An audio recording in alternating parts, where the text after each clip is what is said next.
Nou mense is vir my baie kwaad, omdat ek nou sê, daar staan nonsens in die Bybel.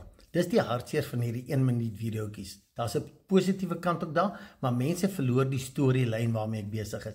Ek was besig om te sê, God is net onvoorwaardelike liefde. Dan sê mense vir my, nee, hy's negatief ook. Want kyk, hy het vir Job, kyk wat het hy met Job gedoen met die duiwel. Nou hoor mooi, dit is Job se eie nonsens wat hy geskryf het. Hy het 7 seuns en 3 dogters gehad, en hy het elke oggend te aand geoffer, uit vrees dat hulle gaan doodgaan, want as hulle sondig of wat ook al, en so gaan die storie aan. En weet jy, hoofstuk 42 sê in vers 5, hy sê, ek het u nooit geken nie, nee, ek het van hoorsê geken, so ek herroep alles wat hy gesê het, hy besef hy het nonsens gepraat, maar nou staan hy nonsens in die Bybel, en wie wat sy hartseer, die kerk gebruik daai nonsens om te wys God laat negatiewe goed toe, hulle praat nooit van hoofstuk 42 waar dit herroep het nie, en dis hoekom ek sê, mense bou op hy nonsens hulle lewe.